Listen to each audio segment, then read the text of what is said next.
Let me welcome you to Commander Saurus deck-tec. My name is Alex, and this is Angelic Beauty. With a total value of €128.54, you can almost define it as a budget deck, and it is built for casual rounds at the table, but not meant for all players, since you need to understand the rules of Magic pretty well to pull up some of the deck's potential. It is, however, quite simple to play. Its commander is Yenna, Redtooth Regent, a 4/4 legendary elf noble that costs a green, a white and 2 of any color to play. You can tap her for the price of 2 mana, and choose target enchantment under your control. That does not share a name with another card you control, and make a non-legendary copy token of it. Should this token be an aura, you also untap Yenna and scry 2. Sadly, we can do this only at sorcery speed, but hey, it has some crazy potential. This cool Voltron-style deck lets you build your own powerful queen to dominate the battlefield, and it kinda feels like slipping into an RPG character leveling up, being filled with beautiful and sometimes rarely seen cards. The high synergies in the deck enable massive card draw so that you don't run out of cards, and it is surprisingly easy to bring her to a deadly 21 commander damage. Part of this might be because of the low mana curve, which you will see shortly for yourself. A word of caution to this tale, my friends, since aside from dealing combat damage and commander damage, you do not have a lot of ways to win the game. But then again, we are here for beauty, grace, and fun. First we look at the lands, and since we aren't playing a lot of high-cost spells, we only play 35 of them, which only 3 of my 24 decks do, showing that you usually want more lands in your deck. Not in this case, however. Terramorphic Expanse, Evolving Wilds and Myriad Landscape are familiar fetch lands that bring us 1 or 2 tapped basic lands. Cross and Verge also fetches us 2 lands, but in this case we can look for any plains and forest, bringing both into play, which is really awesome, making you wonder why they don't print more of these lands for the other guild combinations. Lotus Field is a black lotus you can tap over and over again, for a one-time price, and Thespian Stage can copy our best lands as well as the ones from our opponents. Rogue's Passage lets us sneak behind enemy lines and allows our commander to finish an opponent directly. Command Tower is obviously the best land in Commander, hence its name, and Celestia Sanctuary is a bounce land that can tap for 2 mana at the same time. Scattered Groves, Radiant Grove, and Canopy Vista have both basic land types and usually enter tapped, but make them all the more easier to fetch. Arctic Treeline is the same, but with more snow obviously, and then we play 11 plains and 11 forests respectively, rounding up our land base. Since we know now how our gardens will look, we need some tools to tend to them, which is just a fancy way of saying, here comes the ramp. Soul Ring is a staple that taps for 2 mana. Celestia Signet filters any mana into a green and a white, while Arcane Signet is pretty much a command tower for 2 mana. Mind Stone and Liquimetal Torque are awesome mana rocks that tap for a colorless, but can also be sacked for a card or turn something else into an artifact by tapping, making non-lands more susceptible to removal. Nature's Lore fetches us any forest we want from our deck, letting it enter tapped or untapped depending on the land itself, and while Rampant Growth and Steve only fetch us a tapped basic each, since they only cost 2 mana to cast, we don't care. When it comes to dealing with cards our opponents play, we only have straightforward options to remove them, but very solid ones at that. Generous Gift and Beast Within can get rid of anything we want for the price of gifting a single 3/3 creature, while Kenrith's Transformation not only turns another creature into a harmless one, it also has great synergy with our deck. Stroke of Midnight can hit anything that is not a land, and will create a 1/1 white human for the controller, which is a decent price to pay for us, while Swords to Plowshares as well as Path to Exile are 1 mana instants that get rid of a creature for good, exiling it for the price of some life, or granting a tapped basic land. Another great synergy is found in Conclave Tribunal, which can exile any non-land card for as long as it itself stays on the battlefield, even adding Convoke to the mix. Elspeth is one of only 2 planeswalkers in the deck and can create 3 soldier tokens with Upticking, destroying all power 4 or bigger creatures with her negative ability, or granting us an emblem with her ultimate. That gives all of our creatures +2/+2 and flying for the rest of the game. Austere Command is our only classic board wipe, but as one of the most versatile ones it is an auto-include in any white deck.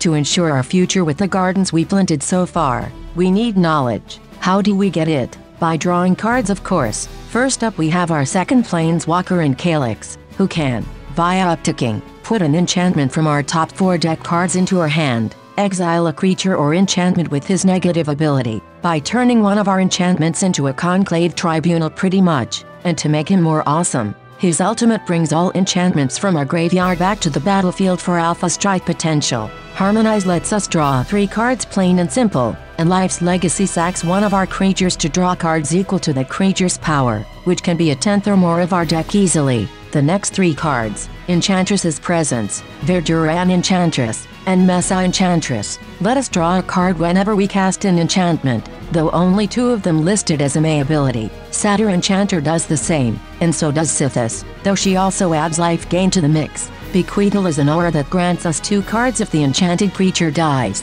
which is a nice insurance, as is Fruit of the First Tree, which lets us draw X cards in this case and gain X life, X being the toughness of the creature. Both of those cards can also be played onto an opponent's creature, because it is us that draw the cards, not the controller of the creature. Elixir of Immortality gives us some life and shuffles itself and our graveyard back into our deck, protecting against mill, and making sure we draw some cards again for repeat use. Brilliant Restoration just brings back all of our artifacts and enchantments from the graveyard, which can lead to one explosive counterattack. If you thought that aside from a few tokens our Regent would stand alone, you guessed wrong, since she has some other queens at her side to rule in her stead if necessary. The first is the mortal Queen Arwen, who is basically indestructible, but can choose to lose that ability counter to protect another creature, and give herself and said creature a small bonus and lifelink in the form of counters. Her Weaver of Hope counterpart pumps all other creatures entering our battlefield with +1/+1 counters equal to her toughness, which can be huge. Galadriel can pump other creatures with a fraction of those counters, make food tokens, or even treasure tokens whenever she enters the battlefield or attacks, all 3 options being quite valid. Miri makes sure that, when she attacks, only 1 creature may block this combat or, should she be tapped, changes the rules so that only 1 creature can attack us each combat, making her a really amazing supporter in our deck. Sigarda comes with hexproof already on her, but also makes it so that we do not have to sack anything just because our opponents play such effects, adding additional protection to our deck. We now come to the meat of the deck and our main strategy, which are enchantments mostly, but we begin with the ones that will protect our valiant heroines, and make sure they come home in one piece. Swift Footboots, Alpha Authority, and Canopy Cover all give hexproof, but also add a diverse mix of additional benefits, like haste, only enabling one-on-one combat or removing most ground creatures from the blocking equation entirely. The Crystal Carapace pumps and also adds Ward 2, which is nice, while Asceticism and Privileged Position give all our creatures and/or permanents hexproof, and maybe the ability to regenerate, which is useful with our lower creature count. Samite Blessing is in it for the art, but being able to protect one of our weaker creatures from damage or tap down Myriad will is actually not that bad. The Gift of Immortality offers pretty much what it says. If the creature dies, it comes back and so does the gift. Shield of the Oversoul grants a small pump up as well as flying and indestructibility, sometimes only half no depending on the creature's colors. The next 4 cards are Umbrous, meaning they have the token armor, which protects the enchanted creature from being destroyed by sacking the aura instead. All of them adding a very decent pump up as well. The Bear one is particularly powerful since we untap all our lands when the creature attacks, and the Indrik one also adds first strike and the luring effect, making our super strong creature able to clear an entire army single-handedly sometimes. Talk about Dynasty Warriors feeling. The last Umbra is the Felidar one, adding lifelink and the ability to reattach it, and therefore save itself or put it onto a creature that matters. With so much protection, what is left for the decisions made in war times? Fret not. Since this deck can not only pack a punch, it can dish out lethal punishment very easily. Ancestral Mask adds +2/+2 for each enchantment on the battlefield. All that glitters pumps half that value for each artifact and/or enchantment we control. And while Ethereal Armor only counts our enchantments, it also adds first strike to the mix. Armored Ascension adds flying and +1/+1 for each planes we control, while the Blanchwood armor only gives the bonus. but in this case for each forest we control. And finally we have Exoskeletal Armor. This one gives a simple bonus of +1/+1 for each creature card in all graveyards. The next trifecta of cards are in the deck because they feel heavenly and make up the namesake of the deck. Since they all feature amazing artwork and storytelling potential, Angelic Destiny gives a huge bonus, flying, first strike, and also turns the creature into an angel, also returning to our hand should the creature die. Sarah's Embrace gives a decent bonus, flying, and vigilance, which is also neat, and Divine Transformation simply gives a nice bonus. But look at that amazing old school art, and what it expresses. They surely don't create them like that anymore. Rancor adds a bit of power and trample, but like Angelic Destiny returns to our hand, in this case whenever itself is put into the graveyard from the battlefield. Our last one, Spirit Mantle, only gives a small bonus, but also gives the enchanted creature protection from creatures, making it unblockable in turn.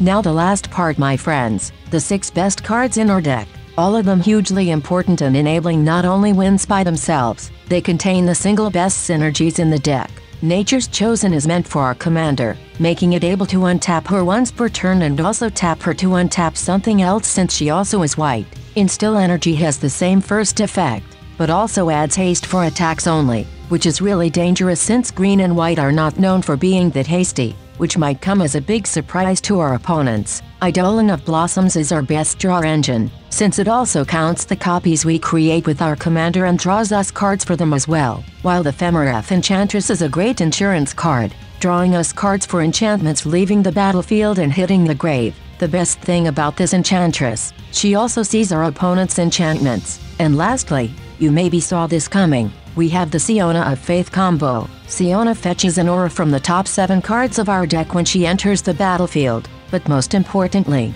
whenever an aura attaches itself to one of our creatures, she makes a 1/1 white human soldier creature token. Shield of Faith gives indestructible, but more importantly, whenever any creature enters the battlefield, no matter under which control, we can attach it to the creature, which makes Siona produce another soldier, and another soldier, and another soldier, and so on, until we decide it is enough and end the combo. This ability only triggers when we attach an aura to our creatures, so keep that in mind. Usually we use the freshly produces soldier tokens from Siona. With that army, unless somebody throws down a board wipe, the game will most likely be over. With that being said, I thank you very much for your time and hope you discovered some cool cards or concepts to play and use. Note that you can get this deck way cheaper by neglecting some of the special art versions I use and also use cards of less than near mint quality, easily making this a budget deck for around 90 to 100 euros. Until next time, I wish you all the best, stay healthy and most of all, enjoy life, and Commander in all its forms.